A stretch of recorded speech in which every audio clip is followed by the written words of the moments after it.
agarrar. Bueno, continuamos acá en Vladimir a la Una con el doctor Enrique Tineo y con el activista de derechos humanos Inti Amaru Rodríguez, coordinador de medios de Provea. Estábamos conversando, decía el doctor Tineo, bueno, que tendría que probarse si lo que ha ocurrido son hechos aislados, son delitos cometidos por funcionarios o es una política de Estado. Y me gustaría que discutiéramos si efectivamente en Venezuela la violación de derechos humanos es o no es una política de Estado. ¿Y qué piensas tú al respecto, Inti? No, primero me gustaría aclarar algunos de los conceptos que emitió el señor Tineo. Primero, cuando un agente de seguridad actuando en funciones como policía, como militar, asesina a una persona, si este agente está actuando en funciones de Guardia Nacional o de Policía Nacional Bolivariana, por poner un ejemplo, eso se convierte en una violación de derechos humanos porque está haciendo uso del poder que le confiere el Estado para, bueno, acabar con la vida de una persona. No es un delito común, ciertamente es un homicidio, pero debe ser tratado como una violación de derechos humanos. Las violaciones de derechos humanos pueden constituirse como hechos aislados. Por ejemplo, en Venezuela toda la vida han ocurrido violaciones al derecho a la vida. Los cuerpos de seguridad han asesinado de forma extrajudicial a habitantes de comunidades pobres, eso no es nuevo. Lo que sí es nuevo es que en Venezuela se ha convertido en un patrón sistemático y generalizado las violaciones de derechos humanos.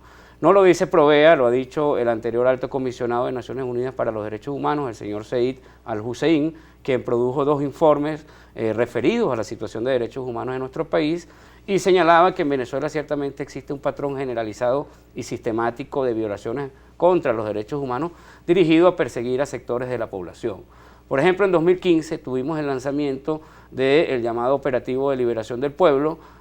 Bueno, recordamos a este personaje, exministro Gustavo González López, que estuvo al frente de todo este operativo de seguridad ciudadana, que se constituyó en un punto de inflexión en cómo el Estado venezolano, a través de las políticas de seguridad o a través de planes de seguridad, violaba derechos humanos de amplios sectores de la población. Allí estuvo una política represiva dirigida contra los más pobres del país que generó cientos de víctimas.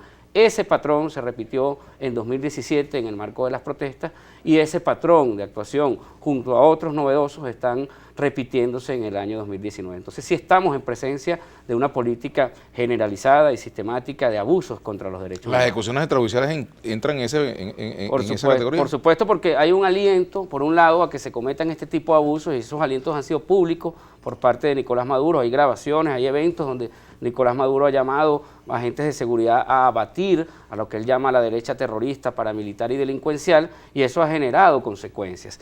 Y además de que existe un aliento, no hay investigación, no hay sanción para los responsables de los crímenes contra los derechos humanos y por supuesto la impunidad se convierte en cómplice de estos abusos. ¿Qué dice el doctor Tineo? No, lamento decirlo, pero no existe el delito de violación de derechos humanos.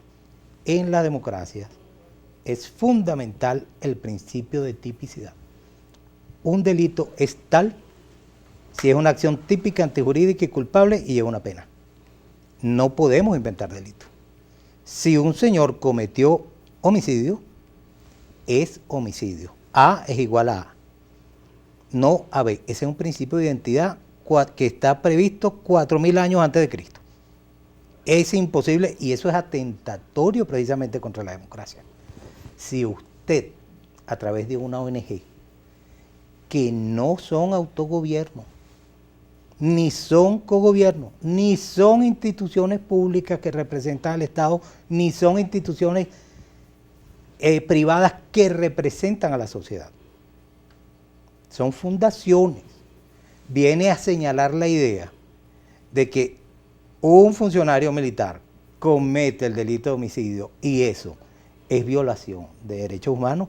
Es como decir que el señor que fabrica la pistola es un cómplice y tiene una política genocida para matar. Doctor, yo le quiero preguntar, que usted tenga conocimiento, porque conoce el tema de derechos humanos, ¿cuántos funcionarios o qué estadística hay que compruebe que no existe impunidad, por ejemplo, en el castigo a los funcionarios que han estado involucrados en hechos como los que denuncia No, Inti Rodríguez? chico, no. Venezuela tiene como sociedad un bajo coeficiente de juridicidad. Nosotros tenemos como sociedad, reitero, una poca creencia en la ley. Y tenemos un problema democrático, que como el Poder Judicial no es electo por el pueblo, ahí se comienza con lo que se llama la bilateralidad democrática. Es decir, que los dos únicos poderes que son electos por el pueblo son el poder ejecutivo y el poder legislativo. Y esos poderes a su vez inciden en la designación de los otros poderes. Y eso ha venido generando cultural e históricamente, desde la colonia, la idea de que yo a ese otro poder lo tengo que tener minimizado porque incluso yo soy quien lo designa. Ese es un problema de un bajo coeficiente de juridicidad. Por cierto, uno de los índices del bajo coeficiente de juridicidad de los pueblos se mide a través del semáforo, el mandato jurídico que es el semáforo.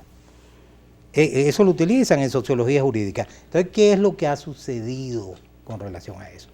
Que nosotros tenemos poca creencia en la ley e incluso, te voy a dar un ejemplo, nuestras penas son débiles, son laxas.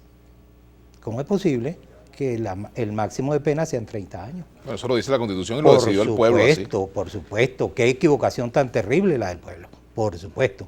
Una sociedad que no sanciona es un proyecto de sociedad. Yo, quien te habla, soy seguidor de la teoría del carácter redistributivo de la pena de Immanuel Kant. Considero que hay que sancionar, pero en el marco de la garantía del debido proceso. Eso es lo que está sucediendo. Que hay elementos, funcionarios policiales que no los investigan, es un problema del Estado de Derecho y del Estado de Justicia, pero no lo puedes asimilar porque no lo tienes comprobado de que hay una política de Estado sistemática, cotidiana, habitual, de violación de derechos humanos. ¿Qué dice al respecto de Inti Rodríguez? Mira, habría que decir que el propio Estado venezolano, la fiscal general de la República, Luis Ortega Díaz, informó ante el examen periódico universal de Naciones Unidas en 2015 y 2016 que en Venezuela los índices de impunidad en el caso de violaciones contra los derechos humanos alcanzaba el 98%. Es decir, de cada 100 delitos contra los derechos humanos, apenas 2 eran investigados y en esos 2 casos no había garantía de sanción para los responsables de estos abusos. Y en el caso de los delitos comunes, de la Comisión de Delitos Comunes, la impunidad alcanzaba el 92%. De cada 100 casos, apenas 8 eran investigados. El problema es que en una situación como la actual, donde lamentablemente el Poder Judicial y el sistema de administración de justicia está copado por el Ejecutivo Nacional, está al servicio del partido de gobierno, sencillamente no hay garantías para el Estado de Derecho. El Estado de Derecho se ha extinguido lamentablemente en Venezuela y la institucionalidad democrática lamentablemente está rota. Sin democracia no hay garantías para los derechos humanos y por supuesto la ciudadanía no va a confiar en un sistema de administración de justicia que está al servicio de un partido o que está al servicio de una personalidad, como es en el caso de Venezuela, ¿no? De lo que se trata acá es de reconstruir y recuperar democracia, reconstruir y fortalecer la institucionalidad democrática y por supuesto avanzar en un proceso de investigación a los responsables de cientos de abusos que han ocurrido en los últimos 5 años sobre todo, pero ahí coincido, con respeto al debido proceso, con respeto al derecho a la defensa y por supuesto brindando garantías de no repetición. Tenemos que hacer una pausa. Al regreso me gustaría evaluar el rol del Estado venezolano cuando se producen denuncias sobre violaciones de derechos humanos, las instituciones encargadas. Yo, por ejemplo, le preguntaba al fiscal Tarek William Saab en días recientes si en Venezuela se tortura y él me decía, en Venezuela el que tortura va preso. Nunca me respondió si en Venezuela se tortura o no. Esa es una buena pregunta. ¿En Venezuela se tortura o no se tortura? ¿Qué hacen instituciones como la Defensoría del Pueblo, por ejemplo, que tienen esa responsabilidad? Hacemos la pausa y vamos a conversar de esta materia, ¿no? Ya venimos.